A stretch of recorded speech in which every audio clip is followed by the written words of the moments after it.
जिला के शेर शाहबादी के सारे जिम्मेदार, मैं किस किस का नाम लूं। बहुत अच्छी बात है कि आज किसी गलत सोच के इंसान का, एक गलत सोच रखने वाले इंसान के खिलाफ एक मुहिम चलाने के लिए, जो बिल्कुल गलत है, उस गलत को गलत रहने के लिए हम लोग इकट्ठा हुए हैं। मैं अपने तरफ से धन्यवाद देता हूं, शुक्रिया अदा करता हूं और मीडिया बंधुओं से भी मैं मीडिया बंधुओं का शुक्रिया अदा करता हूं कि आप इस प्रोग्राम को कवरेज देने के लिए आप यहां आए हैं। दोस्तों, ये इस हिंदुस्तान को आजाद करने के लिए जिन लोगों ने कुर्बानियां दी हैं, उसमें इस बिरादरी का जो रोल रहा है, उसको उजागर नहीं कर पाने की वजह से शायद इस तरह से गलत इंसान जिसका नाम टीटू बदवान है, वो अपने आप को शायद पॉपुलर बनने के लिए, जिसकी पहचान वो अपने आप को जिसकी अपनी कोई पहचान नहीं है, जिसको पता नहीं है कि मैं किस जात का हूं, किस धर्म का हूं, किस बिरादरी का हूं, कहां रहना है, ये अपने आप को पता नहीं है, लेकिन दूसरे जात के लिए, दूसरे जात का धर्म और जात और देश इरादा देखने चला है। ऐसे लोगों को जवाब देने के लिए आप लोग आए हैं, ये बड़ी खुशी की बात है। और हर बात जो गलत करने वाले हैं, उसको अगर गलत का जवाब नहीं देंगे तो इसी तरह के गद्दार देश को तोड़ने वाला, देश के साथ गद्दारी करने वाला आज ऊपर उठते चला जाएगा और देश को तोड़ देगा। दोस्तों, सच्ची बात है, मैं बीजेपी से बिलोंग करता हूं जरूर, लेकिन मैं अक्सर कहा करता हूं कि देश, ये हिंदुस्तान, हमारे अध्यक्ष जी बता रहे थे कि पूरे दुनिया में ऐसी कोई मिसाल नहीं है जो हिंदुस्तान की मिसाल है। अब खास करके मैं कहता हूं, इस किशनगंज का जो मिसाल है, किशनगंज में 79% मुस्लिम आबादी है और हर जात के मुस्लिम हैं, सिर्फ 21% हिंदू आबादी है, लेकिन कभी किसी हिंदुओं को इस कौम से, इस जात से, इस इलाके से कोई भेदभाव नहीं रहा। इसके वजह से ये गलत लोग, जिसकी कोई वजूद नहीं है, जिसका कोई जात नहीं है, जिसका कोई धर्म नहीं है, वो टीटू बदवान, आपने सुना होगा इससे पहले बरसात में एक फूल जो ध्वस्त हो गए थे। मैं मीडिया बंधुओं से कहना चाहता हूं कि आप लोग चौथा स्तंभ है, आप इस बात को भी उजागर करें, क्योंकि ये लोग अपनी रोटी सेकने के लिए, जिसकी सरकार होती है, जब जिसकी सरकार बनती है, अपने रोटी सेकने के लिए, अपनी ठेकेदारी चमकाने के लिए उस पार्टी का दामन थाम लेते हैं और उस पार्टी का दामन थाम के रखने के लिए किसी जात को ठेस पहुंचाता है, किसी कौम को ठेस पहुंचाता है, किसी इलाके को बांटता है, लोगों को मरवाता है और अपनी ठेकेदारी चलाता है।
इस गलत इंसान को मालूम नहीं है कि 1857 में भी वहाबी आंदोलन हुआ था इस हिंदुस्तान को आजाद करने के लिए।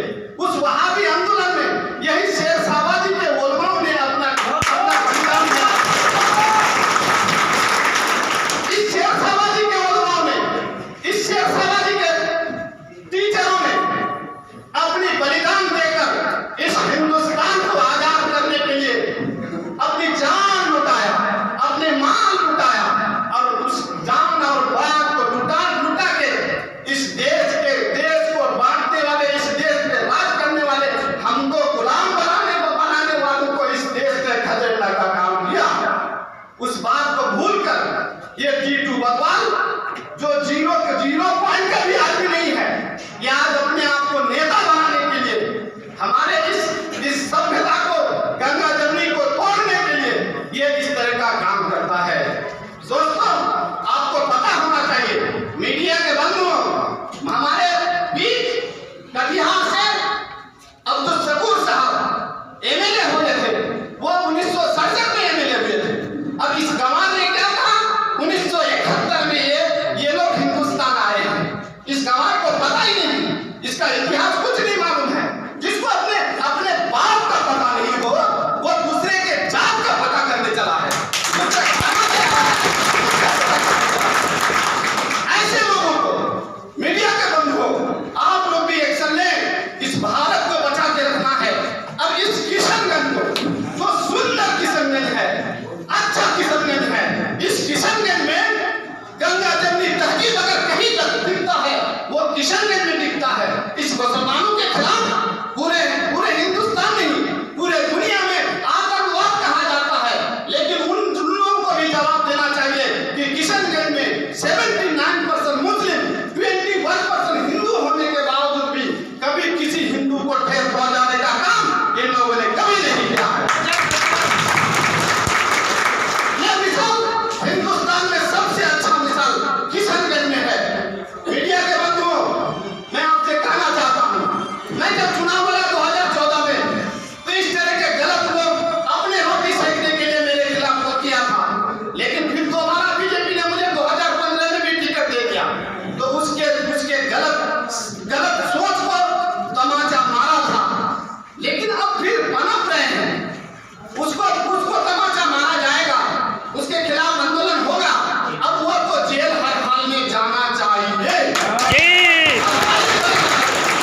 बस गए हैं।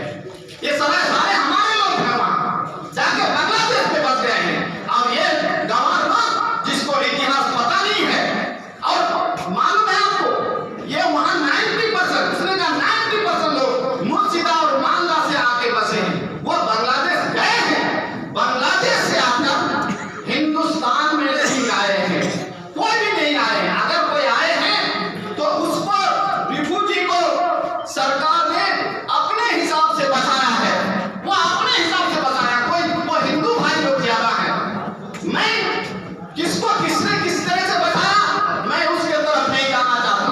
हमारे इतिहास को खंगालने की जिसने जरूरत की है उसको इतिहास पता होना चाहिए कि आपकी कोई जरूरत नहीं है। ये शेरशाहवादी 1540 ईस्वी से इस हिंदुस्तान में है, जब हिंदुस्तान और पाकिस्तान का कोई बंटवारा ही नहीं था। उस वक्त से हमारा इस इलाके में है। और जो भी मीडिया के बंधु आप नोट करें, इस किशनगंज में लगभग 2.5 लाख वोटर्स हैं। 5 से 7 लाख आबादी शेरशाहवादियों की है।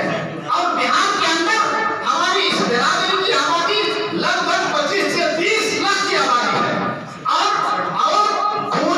पूरे हिंदुस्तान के अंदर आसाम, बंगाल, उड़ीसा, झारखंड, बिहार, यहाँ तक के आज आप जाके देखेंगे वो हमारे मुंबई के अंदर भी, महाराष्ट्र के अंदर भी हमारी बिरादरी बस चुके हैं। और दिल्ली के अंदर आप गांव भी बस गया है, आप देखे होंगे। इनको पता नहीं है कि हमारी इस बिरादरी की आबादी हिंदुस्तान के अंदर अंसारी के बाद मुसलमानों की जो 25-30 लाख आबादी है, उसमें हमारी इस बिरादरी की आबादी 3 करोड़ की है।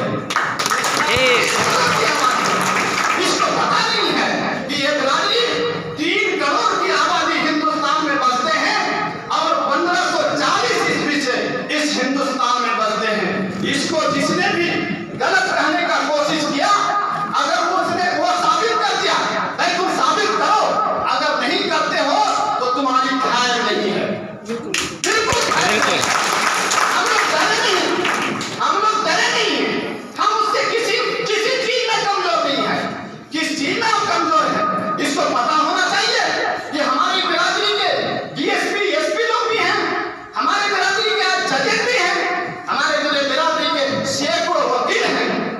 और सिर्फ हमारी अगर कमी है तो राजनीति की हिस्सेदारी कमी है। मैं इस बिरादरी से कहना चाहता हूं कि आप एक हो जाओ और राजनीतिक हिस्सेदारी लो, पढ़ाई में अपनी हिस्सेदारी लो। इल्म हासिल करना फर्ज करा दिया है। और इस शेरशाहवादी एसोसिएशन जो आपका चल रहा है, उसके बैनर तले हम लोग एक हो चुके हैं, इंशाल्लाह हो रहे हैं।